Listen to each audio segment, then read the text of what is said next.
नमस्कार, मैं डॉक्टर सरला। आप सभी को मकर संक्रांति की हार्दिक शुभकामनाएं। आज जो हमारा चर्चा का विषय रहेगा वो हमने कुछ फैक्ट लिए हैं द इंडियन एक्सप्रेस न्यूज़ से और द हिंदू पेपर दोनों का समराइज करके कुछ जो एग्जाम की दृष्टि से महत्वपूर्ण आर्टिकल है उनसे रिलेटेड क्वेश्चन बना के आपके साथ शेयर कर रही हूँ। बहुत ही महत्वपूर्ण टाइटल है, ये आर्टिकल बहुत पॉपुलर रहे हैं और यहाँ से पीईटी के हिसाब से और मेन के हिसाब से भी क्वेश्चन बनेंगे। तो हमारा पहला क्वेश्चन है AN-32 विमान है, ये किससे रिलेटेड है? तो हमारा ऑप्शन दे रखा है फ्रेंच हाइपरसोनिक हवाई जहाज नहीं, सोवियत मूल के सैन्य परिवहन। देखिए यहाँ विमान आ रहा है तो ये जो सोवियत मूल के सैन्य परिवहन विमान से रिलेटेड है। क्लियर। नेक्स्ट हमारा टॉपिक है हाल ही में चर्चा में रहा HD 63,433, कैसे भी याद रख सकते हैं 63433D या 63,433D क्या है, कैसे भी लर्न करना है लेकिन लर्न करना है। तो ये जो HD आया है ये क्या है कि जो पृथ्वी से भी छोटा ये ग्रह नया जो शोध हुआ है वो ग्रह से रिलेटेड है। तो ये ब्लैक होल ये हो नहीं सकता, एक सर्पिलाकार आकाशगंगा। जब मैंने ग्रह की बात की ये पृथ्वी जैसा एक बाह्य ग्रह आ गया, तो ये आप जरूर पढ़े HD 63,433D क्या है, तो ये पृथ्वी जैसा बाह्य ग्रह है। क्लियर। तो इसको आप मेंस की दृष्टि से भी आप हमारे इस चैनल को आप सब्सक्राइबर कीजिए, इसमें हम PDF बना के आपको नोट्स भी डाल देंगे, इसकी सबकी डिटेल मिल जाएगी। क्लियर। नेक्स्ट हमारा क्वेश्चन है, बहुत ही इंपॉर्टेंट है, सर्वाइकल कैंसर के संबंध में निम्नलिखित कथनों पर विचार कीजिए। देखिए जो सर्वाइकल कैंसर वो महिलाओं से रिलेटेड है और इससे संबंधित आपको फैक्ट दे रखे हैं। तो ये कॉन्सेप्ट आपका क्लियर होगा तो आंसर नेचुरल क्लियर है। तो देखिए मैंने महिला से कोऑर्डिनेट किया तो ये आपको वैसे लर्न हो जाएगा। ये ह्यूमन पैपिलोमा वायरस HPV के कारण होता है। बिल्कुल मैंने आपको स्टार्टिंग में ही बता दिया महिला, तो ये ह्यूमन पैपिलोमा वायरस HPV के कारण होता है, बिल्कुल सही है। यह एक यौन संचारित, बिल्कुल यह एक यौन संचारित संक्रमण है जो त्वचा को प्रभावित कर सकता है। तो ये हमारी त्वचा को प्रभावित कर सकता है, तो आंसर हमारा जाएगा फर्स्ट और सेकंड बोथ, यानी पहला और दूसरा ऑप्शन दोनों सत्य है। क्लियर। नेक्स्ट हमारा क्वेश्चन है नई पीढ़ी की जो आकाश मिसाइल है। देखिए जो नई पीढ़ी की जो आकाश मिसाइल है इसे DRDO द्वारा इसका शोध किया गया है और ओडिशा के द्वारा, ये भी ध्यान रखना है। तो नई पीढ़ी की आकाश मिसाइल के संदर्भ में निम्नलिखित कथनों पर विचार कीजिए। कॉन्सेप्ट वाले क्वेश्चन, कथन और स्टेटमेंट वाले क्वेश्चन बहुत आते हैं प्रीलिम्स की दृष्टि से, और यदि ये कॉन्सेप्ट हमारे क्लियर है तो मेंस में भी हम टिप्पणी लिख सकते हैं, शॉर्ट क्वेश्चन के आंसर दे सकते हैं। तो ये क्लियर हमारा कि नई पीढ़ी की आकाश मिसाइल के संदर्भ में निम्नलिखित कथनों पर विचार कीजिए। जो हमको स्टेटमेंट दे रखा है उनमें सही कथन को चुनना है। क्लियर। तो यहाँ आकाश से आया है यानी ये तो नेचुरल है कि मिसाइल है, तो यह सत्य, ये जो सतह है आकाश मिसाइल है ये सतह से हवा में मार करने वाली मिसाइल है। जो ये नई पीढ़ी की जो आकाश मिसाइल आई है इसका जो टारगेट है वो सतह से हवा से, ठीक है, सतह से हवा में मार करने वाली मिसाइल है। ये लाइन याद रखना, ये भी फैक्ट सही है। ये उच्च गति वाले मानक रहित हवाई वाहनों को रोक सकता है। बिल्कुल यह एक ऐसी मिसाइल है जो सतह से हवा में मार करती है, तो उच्च गति वाली मानव रहित हवाई वाहनों को रोक सकती है। बिल्कुल सही है। इसमें इलेक्ट्रॉनिक रूप से स्कैन किया जा सकता है रडार को, तो हमारा ऑप्शन आएगा एक फर्स्ट, सेकंड और थर्ड, यानी तीनों सही है, ये ध्यान रखना। क्योंकि इसमें दिया होगा ऑप्शन थर्ड नंबर 1 2 3, ये तीनों पॉइंट है, तीनों कथन है वो हमारे सही है। नेक्स्ट क्वेश्चन है अनुभव के संबंध में। अब देखिए ये हमारी भारत सरकार के द्वारा एक इसका ऐप भी लॉन्च किया गया है अनुभव, यानी जो सरकारी कर्मचारी है, केंद्र सरकार के जो सरकारी कर्मचारी है, वेतनभोगी है, जब उन रिटायर्ड हो जाते हैं तो उनका जो सोशल एक्सपीरियंस है, उनके उसी सेवा से रिलेटेड कोई बेहतरीन एक्सपीरियंस है वो, और वो इंटरेस्टेड है, तो उनके लिए स्पेशली ऐप लॉन्च किया गया है, जिसके माध्यम से यदि वो बेहतरीन अनुभव अपने शेयर करते हैं तो ये 31 मार्च 2024 तक इसका जो फॉर्म अप्लाई कर सकते हैं। तो उसमें ये बताया गया है कि उनको 10,000 रुपये की सैलरी नहीं पुरस्कार दिया जाता है, ठीक है, 10,000 के रूप में पुरस्कार, एप्रिसिएट, मोमेंटो, सर्टिफिकेट वगैरह वगैरह दिए जाते हैं। तो उससे रिलेटेड ये जो अनुभव है, योजना है, तो ये भी आपको समझ में आ जाएगा। देखिए समझते हैं। अनुभव के संबंध में निम्नलिखित कथनों पर विचार करें और सही कथन बताने। तो मैंने एक्सप्लेन कर ही दिया कि अनुभव योजना क्या है ना, पुरस्कार योजना है, और ये सेवानिवृत्त अधिकारियों के द्वारा सरकार में काम करते हुए राष्ट्र निर्माण में किए गए योगदान को मान्यता देती है। बिल्कुल सही है। मैंने कहा कि जिन्होंने वो केंद्र सरकार का कर्मचारी हो, रिटायर्ड हो, और उन्होंने अपनी जो जिस फील्ड में सेवाएं दी है वो एप्रिसिएट, उस अनुभव को सरकार और शेयर करने के लिए, उनको उनके अनुभव को सम्मानित करने के लिए ये पुरस्कार योजना लॉन्च की गई है। फिर केंद्र, दूसरा ऑप्शन है, पहला ऑप्शन बिल्कुल सही है। दूसरा ऑप्शन है केंद्र सरकार के सभी सेवानिवृत्त कर्मचारी या पेंशन भोगी पुरस्कार इसके लिए पात्र है। मैंने स्टार्टिंग में बता दिया कि इस योजना का लाभार्थी वही होगा जो केंद्र सरकार का रिटायर्ड पर्सन होगा, और पॉपुलरिटी होगी, जो इंटरेस्टेड भी, आगे सेवा में इंटरेस्ट भी, अपना अनुभव शेयर करने में इंटरेस्ट रखता हो, उसको अनुभव है, तभी तो प्लेटफॉर्म पे अपने जो सेवाएं हैं उसको एक्सप्लेन कर सकेगा। तो हमारा आंसर जाएगा 1 और 2, यानी पहला और दूसरा कथन सही है। दोनों ही हमारे स्टेटमेंट सही है, बिल्कुल सही।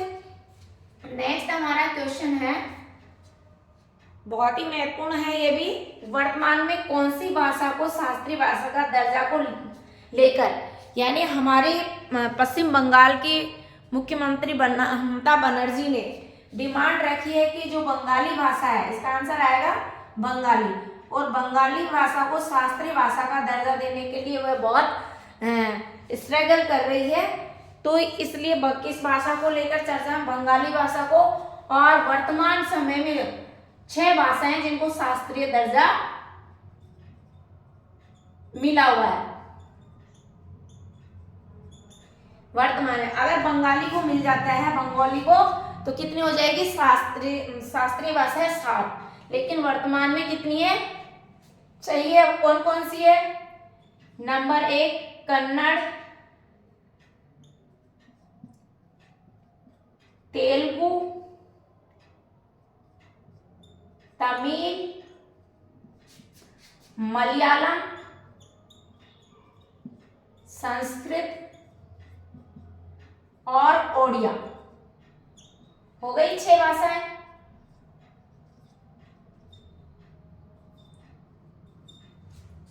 ये ध्यान रखना है।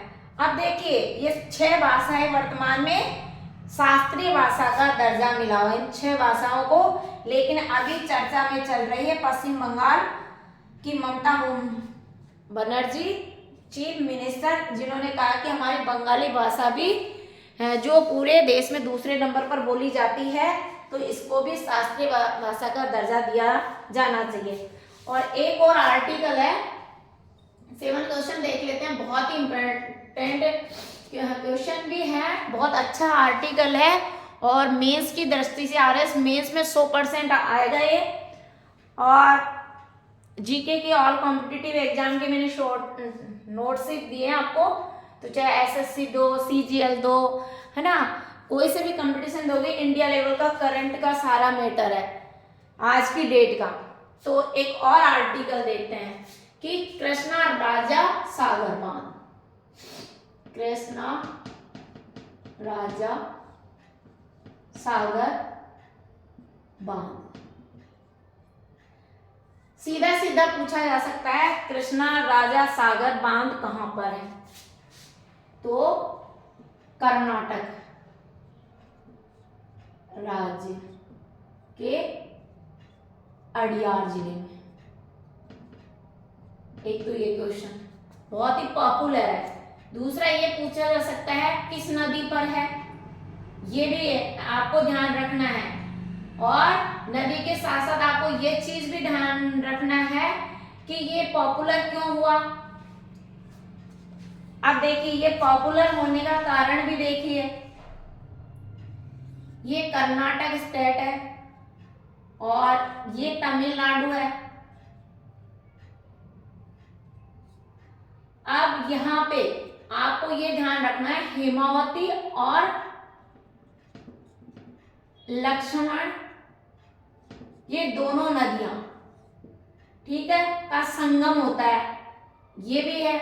अब आप कावेरी नदी, ये डैम कहाँ पे बना हुआ है, कावेरी नदी पर, और इस नदी पर का जब संगम होता है तो ये कृष्णा राजा सागर बांध से। अब ये देखिए किन राज्यों को पानी की सप्लाई करती है, कर्नाटक राज्य के साथ साथ ये तमिलनाडु को भी पानी की सप्लाई करती है, ये ध्यान रखना है। दूसरा इस कृष्णा राजा बांध की लंबाई है 2621 मीटर, जिसको अपन फीट में नापेंगे तो ये फीट हो गई, ठीक है। ये तो इसकी 2621 तो लंबाई हो गई और 40 मीटर इसकी चौड़ाई होगी, ठीक है। और कैसे क्वेश्चन बन सकता है, इसका उपयोग मैसूर, ये देखिए मैसूर और ओडिया जैसे बेंगलुरु, कर्नाटक की राजधानी बेंगलुरु और मैसूर, ये पानी के लिए जल स्रोत है। और यहाँ मैसूर में भी एक पन बिजली परियोजना संचालित की जा रही है, किस डैम से, कृष्णा राजा सागर बांध। बहुत पॉपुलर हुआ है, ये आर्टिकल चल रहा है। फिर आपको ये ध्यान रखना है इसकी सुर्खियों में क्यों है, क्योंकि इस कर्नाटक हाई कोर्ट ने इस पे बैन लगा दिया गया है कि जो यहाँ के जो सोर्स है, मिसाइल है, खनिज है, उन पर यहाँ पाबंद लगा दिया गया कि आसपास इनमें कोई मिसाइल या अपन ये कहें कि यहाँ कोई खोजबीन नहीं की जाएगी, प्रोडक्ट वहाँ को वहाँ इसको प्रतिबंध लगा दिया गया है ना। और ये सुर्खियों में क्यों रहा है, ये सुर्खियों में इसलिए रहा कि ये चूना पत्थर और लाइमस्टोन का बना हुआ है, एक ये बात ध्यान रखनी है। उसके बाद में एक यहाँ पर ही इस बांध में ही वृंदावन गार्डन बना हुआ है, ये भी कौन सा बांध पे, कृष्णा राजा सागर बांध में वृंदावन गार्डन कह दो, बाग कह दो। और यहाँ पर भी एक सजावटी, जिसको अपने ऑर्नामेंटल सजावटी उद्यान, ऑर्नामेंटल यानी सजावटी उद्यान, बगीचा, सजावटी इंग्लिश में ऑर्नामेंट, उद्यान बगीचा भी बना हुआ है। और एक और है, इसको मतलब हम ऐसे भी लर्न कर सकते हैं कि इसको गुरुत्वाकर्षणीय बांध भी कहा गया है, ग्रेविटी डैम। इस बांध को क्या कहा गया है, ग्रेविटी डैम, यानी गुरुत्वाकर्षणीय बांध भी कहा गया है, ये भी ध्यान रखने। ये बांध कैसा है, गुरुत्वाकर्षणीय बांध है, ये आपको ध्यान रखना है। और कावेरी नदी पर इसका निर्माण कब हुआ, ये भी ध्यान, 1911 में तो इसका निर्माण हुआ था। पूर्ण कब हुआ, ये भी ध्यान रखना है। तो अपन पूर्ण के किस तरह से याद कर सकते हैं, 1911 और एक 1931 तक ये पूर्ण हुआ था। फिर अगर ये विश्वेश्वरैया, इस डैम का निर्माण करता कौन था, ये भी ध्यान रखना है।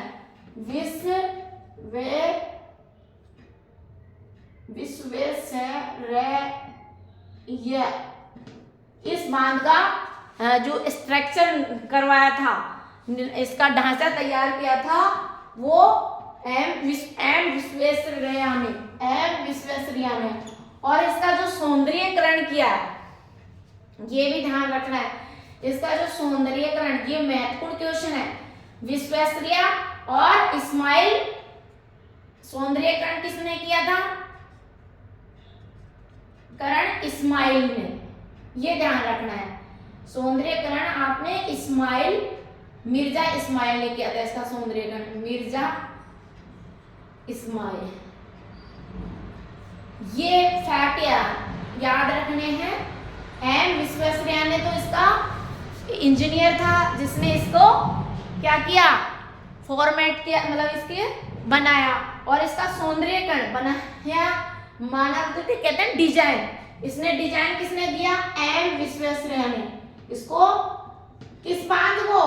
कृष्णा राजा सागर बांध को एम विश्वेश्वरैया ने डिजाइन किया, और इसका जो सौंदर्यीकरण किया था वो मिर्जा इस्माइल ने किया था। अब देख लीजिए, आपको बहुत महत्वपूर्ण है, एग्जाम व्यू की दृष्टि से देखा जाए तो सारे क्वेश्चन, सारे फैक्ट, आर्टिकल बहुत ही महत्वपूर्ण है। तो प्लीज आपको ये अधिक से अधिक संख्या में शेयर करें और सब्सक्राइबर कर लें, ताकि आप, और कमेंट्स भी करें। आप जिस भी कंपटीशन की तैयारी कर रहे हैं उससे रिलेटेड आपको मैटर दिया जाएगा। करंट की क्लास हमारी डेली होती है। Thank you so much.